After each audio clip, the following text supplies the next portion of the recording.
Okay, once again, good afternoon everyone. No?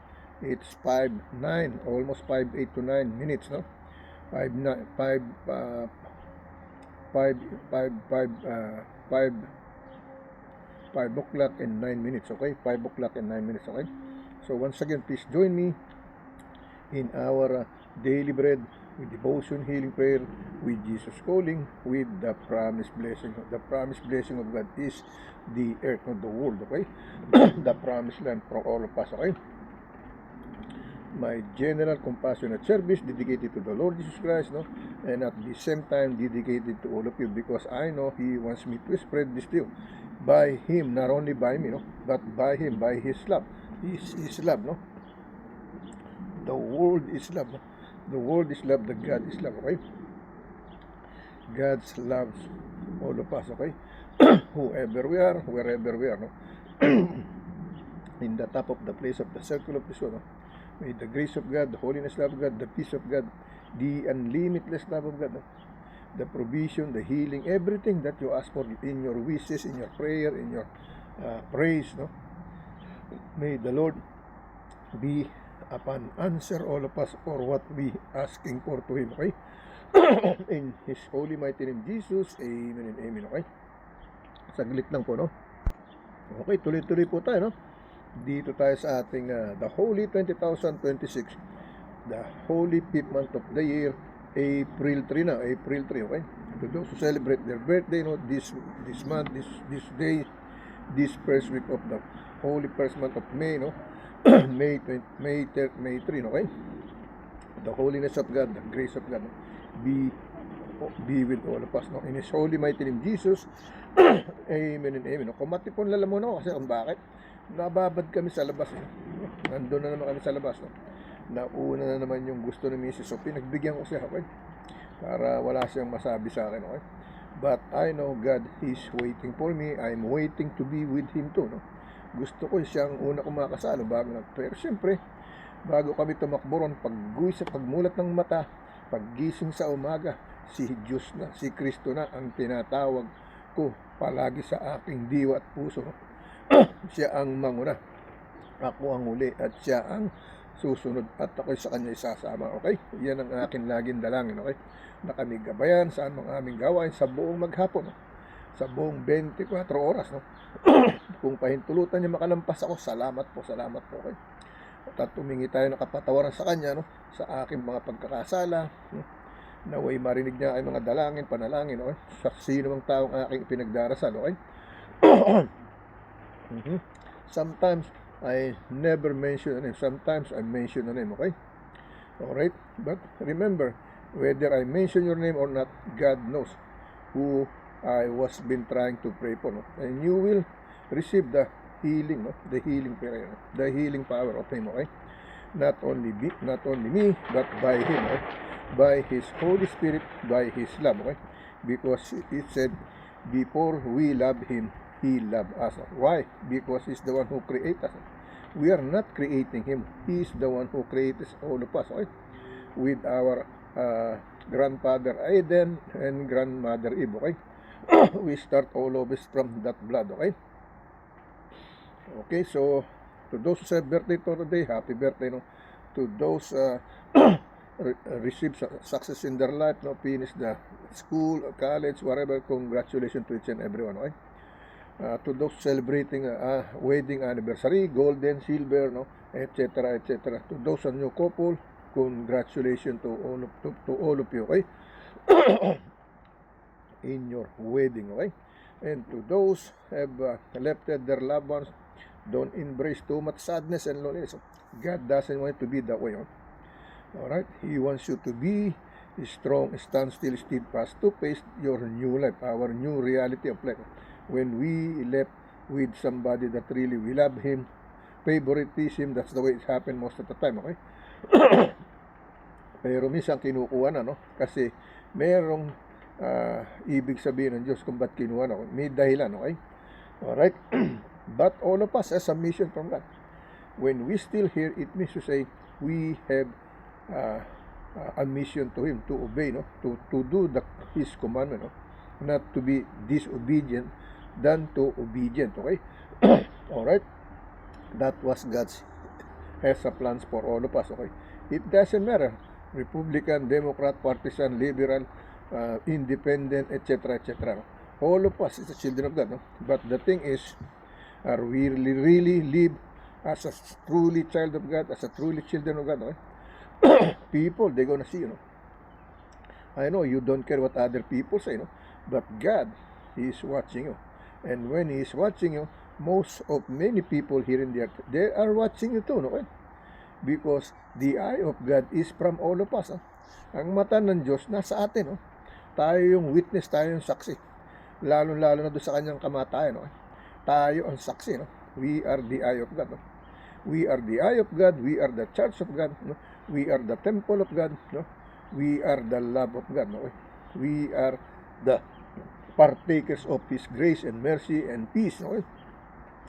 Healing, etc. etc. Okay?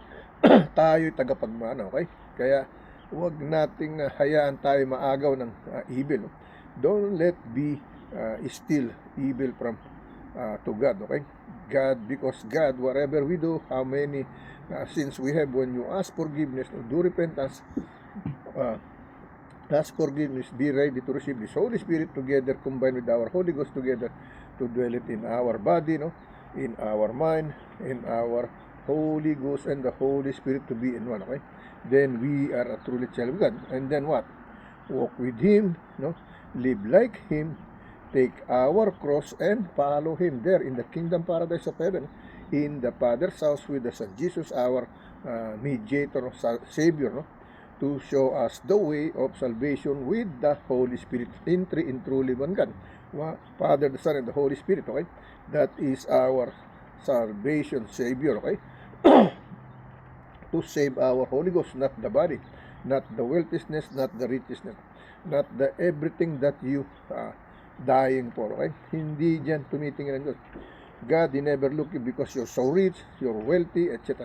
God, He never look you because you are poor, you are not a child of God. All of us is a child of God, okay? That's why God's hands is always open, waiting for all of us. Come back to me. I will forgive you if you ask forgiveness, okay?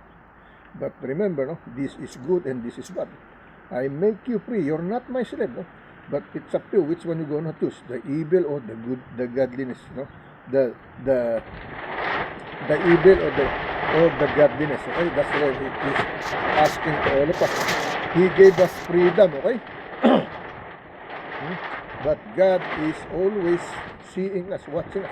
A lot of angels is watching and listening to us.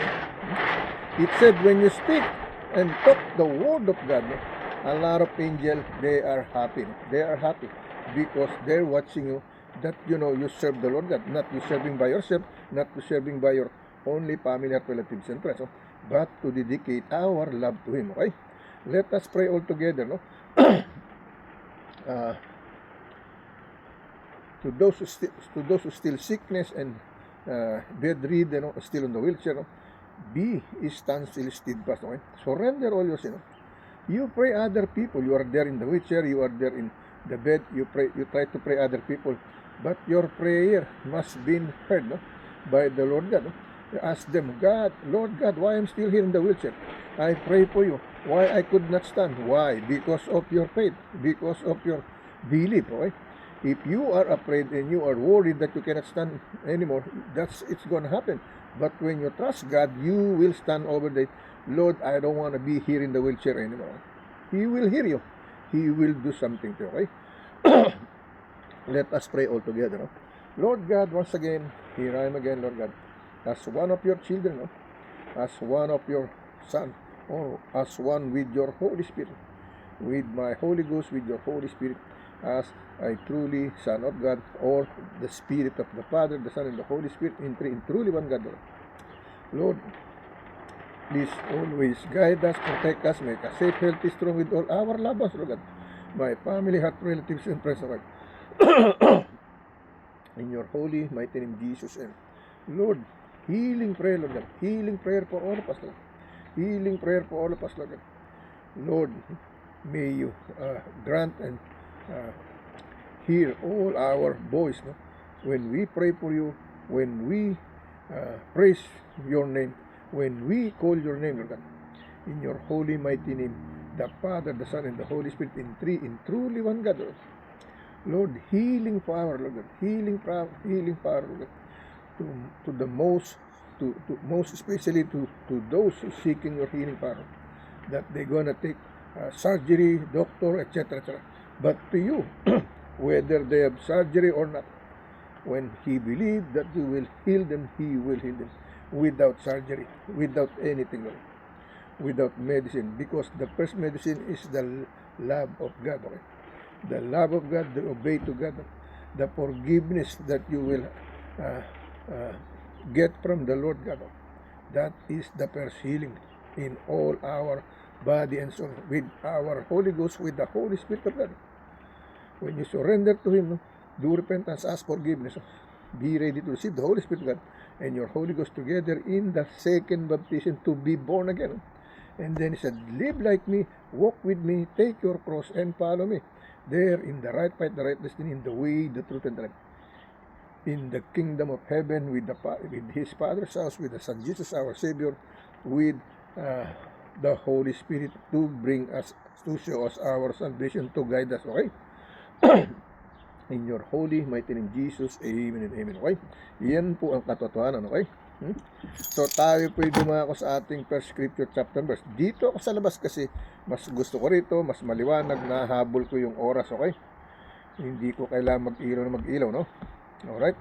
Sana po mas maaga ako, okay? Pero kailangan kung ako ang masusunod, natapos na to kanina pang umaga, okay? Pero remember, lahat na nangyayari, pinangyayari din ng Diyos, okay? Kasi sabi niya, malaya kayo, no? Kaya lang, ibig sabihin, hindi ko malaya tayo, makakalimutan na natin siya, no? Pagsisilbihan pa rin natin siya, mag-aalay pa rin tayo sa kanya. Ito, hindi pagkain, hindi pera, no? Hindi handog na susunugin, kung ito hindi bukal sa kaloob at sa puso, no? Sa isip ng aking kaloob, sa my Holy Ghost, no? With the Holy Spirit of God, together, not only by myself, but by the will of God, thy will be done, okay?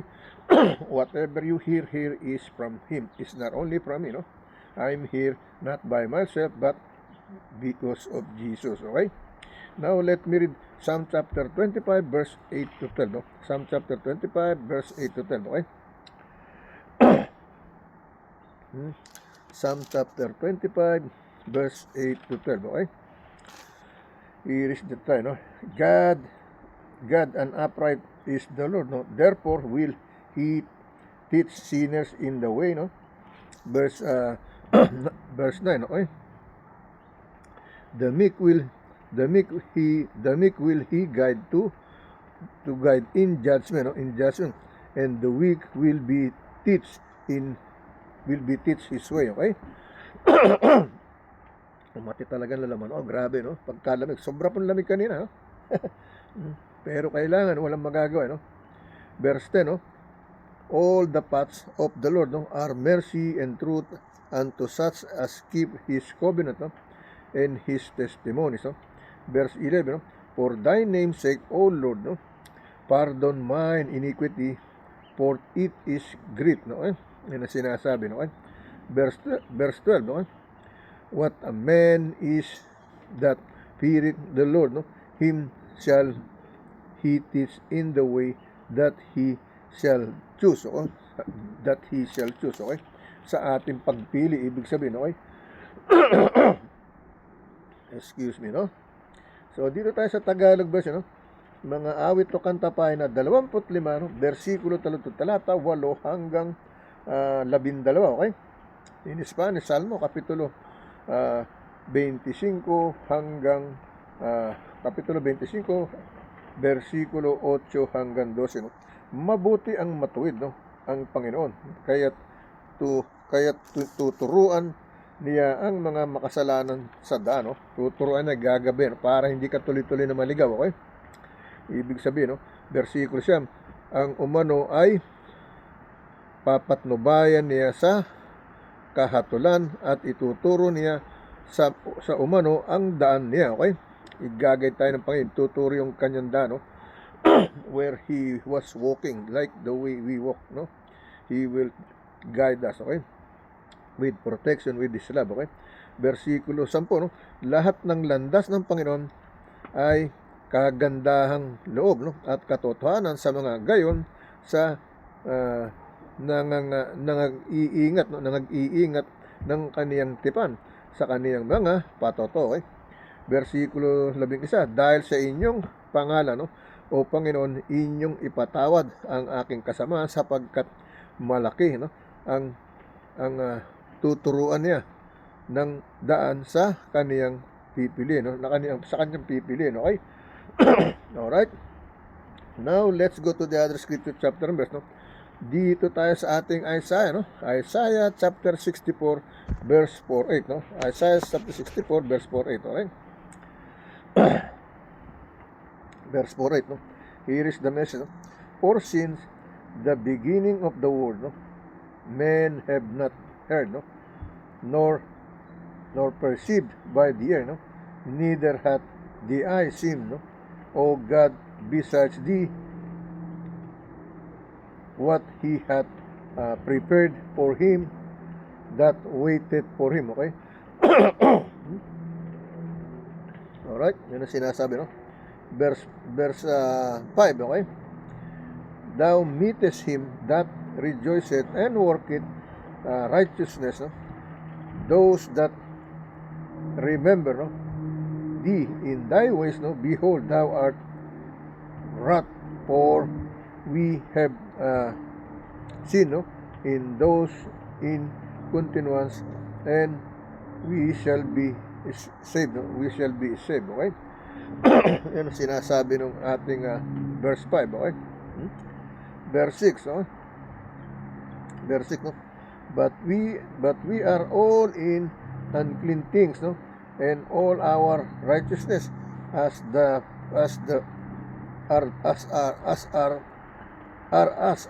filthy rags, and no, as filthy rags, and we all do paid, no, as a leap, and our iniquities like them wind have taken us away, no? Taken was ikinukuha sa atin, ibig sabihin, no? Verse 7, no? Verse 7, okay? And there is none that calleth upon thy name, no? That stirreth up himself to take hold of thee, for thou hast hid thy face from us, no? And hast consumed us because of our iniquities, okay? Now, iniquities, no? Verse 8, no? But now, O Lord, no, art thou Father, no? We are the clay, no? And thou our Pater, and we all are the works of thy hand, no? Thy hand, gawa sa kamay ng Panginoon, ibig sabihin, okay? Now, let me read in Tagalog version, no? Isaiah, pahina 64, versikulo, taludtod talata 4 hanggang 8, no? Sa Tagalog version, no? Sa Spanish, no? Isaiah, kapitulo 64, versikulo 4 hanggang 8, no? Here is in Tagalog version, okay? Sapagkat hindi naririnig ng mga tao mula ng una, no? O nung una, kung naulinigan man ang pakinig, no? O ang mata ay nakakita man ng Diyos, liban sa iyo na iginagawa nga ang kabutihan ang naghihintay sa Kanya, okay? Ginagawa ng kabutihan ang naghihintay sa Panginoon, no? Ginagantihan niya, ibig sabihin, okay? Excuse me, no? Versikulo 5, no? Yung sinasalubong siya ng nangagalak at gumagawa ng katuwiran, yung nagsisialala sa iyo sa iyong mga daan, narito, ikaw ay napupuot at kami ay nagkasala, no? Napasa kanila kaming malaong panahon at maliligtas baga kami, okay? Versikulo 6, no? Sapagkat kaming lahat ay naging parang marumi at ang mga lahat ng naming katuwiran ay naging naging parang basahang marumi, no? At nalalantang gaya ng dahon. Kaming lahat ay kaming lahat ay tinatangay kami ng aming mga kasamaan na parang hangin, no? Yun ang ibig sabihin, okay? Na parang hangin, okay? Now, let's go to the other scripture chapter and verse, no? Dito tayo sa ating Matthew, no? Matthew, no? Matthew chapter 4, verse 448, no? Matthew chapter 4, verse 448, no? But let me read dito muna tayo sa ating, no? Sa ating devotion healing prayer, no? Yung sa ating Isaiah, no? Yesterday po, nakalimutan ko yung dalawang basahin. Itong Isaiah at God promises, no? Now we gonna read, no? Isaiah. Sandali, bakit tayo nandito, no? Nasa 2 tayo, no? Ito, 3, no? So wala pa pala, hindi pa pala, no? So tignan natin dito sa kung Isaiah dito, no? Okay, no? Wala pa, no? Hindi pa, no? Pero gusto ko nang isingit yung kahapon, no? Singit natin yung kahapon na hindi ko nabasa, okay? Alright, isisingit ko yung ating mate na sa ating devotion healing prayer, no? Extra, okay? Na hindi ko nabasa yung message dito sa God Promises, no?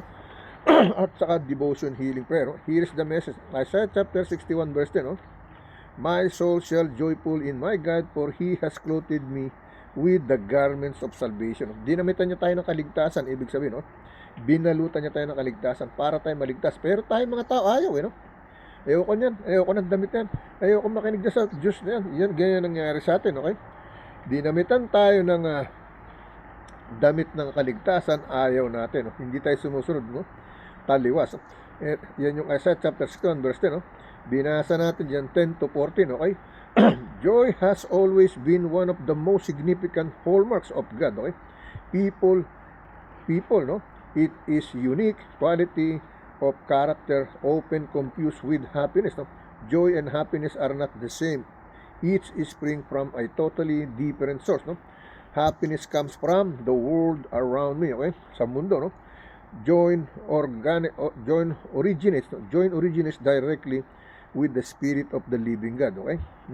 Makisama tayo sa talagang diretsahang espiritu ng nabubuhay na Diyos, okay? Ibig sabihin, okay? Yan ang ibig sabihin, no? Sabi rito, happiness comes from the world around, no? From the world around me.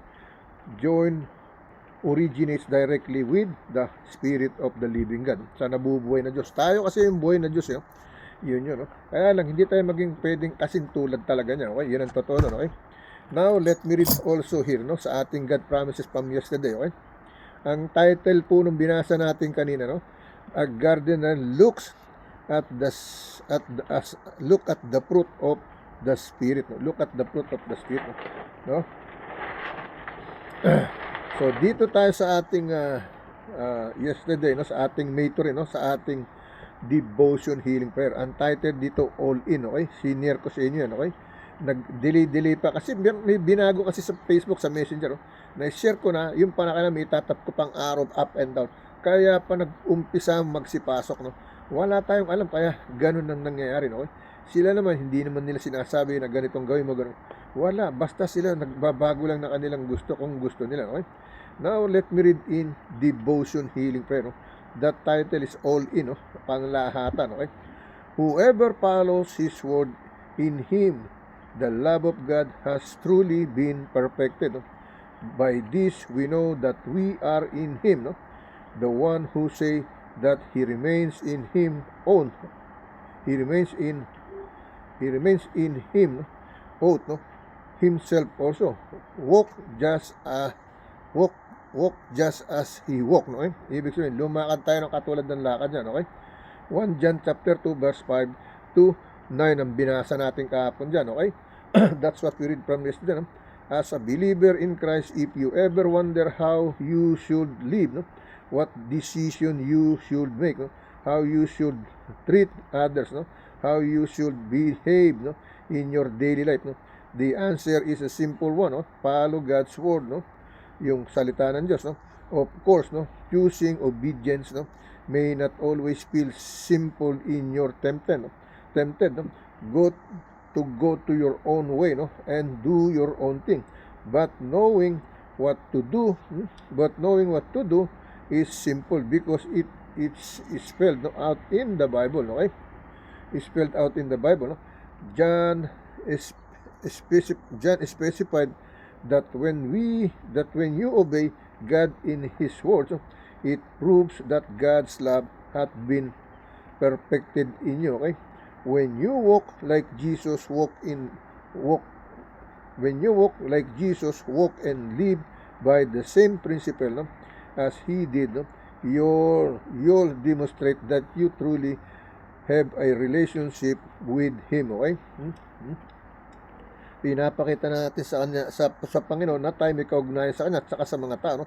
If you're in the middle of a decision-making process and now what choose would glorify God, but you're just not quiet, sure you can actually commit to it. No? Go all in, no? Go all in. Follow His word. No? Walk just as He walk. Okay? Yan ang sinasabi. Lumakad tayo ng katulad ng lakad niya. Okay? Here is yung prayer. No? Lord Jesus, thank you for your demonstrating how your followers should live. No? I want to follow your word. No? I want God's love, no, to be perfected in me. I want to walk just as you walk. Okay? Yan ang sinasabi. Okay?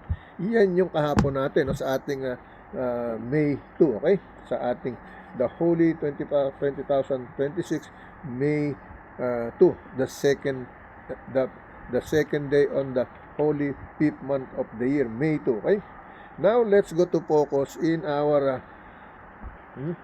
dito sa ating Matthew chapter 4:8. Okay? Alright, Matthew chapter 4:8. Okay? Here is the message. No? But he answered and said, it is written, no, man shall not live by bread alone. No? Mention ko lang to kanina doon sa aking bagong nakilala doon sa pinuntahan namin. No? Sabi ng verse 4, no? But he answered and said, it is written, man shall not live by bread alone, no? But by every word that proceeded out of the mouth of God. No? The mouth of God. No? Oo, narinig niyo ako nagsasalita to. Pero hindi niya ba naisip ang nagsasalita sa akin si Lord? No? Kasi yung spirit niya nandito sa akin. No? Pinagagamit ko sa Lord, gamitin mo ako sa kanila. Gawin mo akong halimbawa sa kanila. Gawin mo kung anong gusto mo sa akin. Hindi dahil gusto ko lang. No? That's what it happens here. Okay? Not because I only want this, but God, I want Him to use me. Okay? But he answered and said, it is written, no? Man shall not live by bread alone, but by every word that proceeded out of the mouth of God. No? Verse 5, then the devil taketh him up into the holy city and settled him on a pinnacle of the temple. No? Verse 6, and said unto him, if you be the Son of God, cast thyself down, no? For it is written, he shall give his angel charge concerning thee, and in their hands they shall bear thee up, no? Lest at any time thou dash thy foot against a stone. Okay? Verse 7, no? Verse 7, Jesus said unto him, no, it is written, again, thou shalt not tempt the Lord thy God. No? Verse 8, no? Again, the devil taketh him up into an exceeding high mountain, no? And showeth him all in the kingdom of the world and the glory of men. Okay? And the glory of men. Okay? Alright, now basahin natin sa Tagalog version. No? Tagalog version. Okay? Mateo pa na 4, versikulo 4 hanggang 8. Okay? Sa Tagalog. Okay? Mateo pa na 4, versikulo 4 hanggang 8 hanggang 8. No? Mateo pa na 4, versikulo 4, no? Versikulo 4 hanggang 8. Okay? In Spanish, Mateo kapitulo 4, versikulo 4 hanggang 8. Okay? Here is in Tagalog. Dadapat siya sumagot at sinabi, nasusulat, hindi sa tinapay lamang nabubuhay ang tao, kundi sa bawat salitang lumalabas sa bibig ng Diyos. Okay? Bibig ng Diyos. Ako nagsasalita pero bibig ng Diyos, salita ng Diyos. Okay? Yan ang ibig sabihin. Okay? Wala akong sinabi ito tungkol sa akin. Ito si Jung ganito, napako sa... Hindi. Si Lord ang sinasabi natin dito. Ipinangaral natin, ipinagkakalat natin ang kanyang buhay na katulad ng dinadaanan natin. Okay? Versikulo 5, no? Nang magkagayoy, dinala siya ng dyablo sa bayang banal, no? at inilagay siya sa taluktok ng templo. Okay? Versikulo 6. At sa kanya sinabi, kung ikaw ay anak ng Diyos, ay magpatihulog ka sapagkat nasusulat, no? Siya'y magbibilin sa kanya mga anghel, no? Tungkol sa iyo. Okay? At aalalayan ka ng kanilang mga kamay, no? Versikulo, baka matisod ka ng iyong paa sa isang bato, no? Aalalayan daw, no? At aalalayan ka ng kanilang mga kamay, baka matisod ka ng iyong paa sa isang bato. Versikulo 7, sinabi sa kanya ni Jesus, no? Nasusulat, di naman, no? Huwag mong tutuksoin ang Panginoon mong Diyos. Okay? Sinasabi ng versikulo 7. Sinabi sa kanya ni Jesus, no? Nasusulat, it's written, no? Di naman, no? Huwag mong tutuksoin ang Panginoon mong Diyos. Okay? Versikulo 8, no? Muling dinala siya ng dyablo, no? Muling dinala siya ng dyablo sa isang bundok na lubhang mataas at ipinamala sa kanya ang lahat ng mga kaharian, no? Sa sanglibutan at ang kaluwalhatian nila. Okay? Yun ang sinasabi. Okay? Now, let me read this in Spanish. Okay? Okay, let me continue to read in Spanish. No? Mateo Kapitulo 4, versikulo 4 hanggang 8. No? Él respondió y dijo, escrito está, no solo de pan vivirá el hombre, sino de toda palabra que sale de la boca de Dios. ¿No? Versículo 5, entonces el diablo le llevó y la santa cuidad y le puso sobre el pináculo del templo. Versículo 6, ¿no? Y le dijo, si eres hijo de Dios, échate abajo, porque escrito está, a sus ángeles, ¿no? Mandará cerca de ti, ¿no?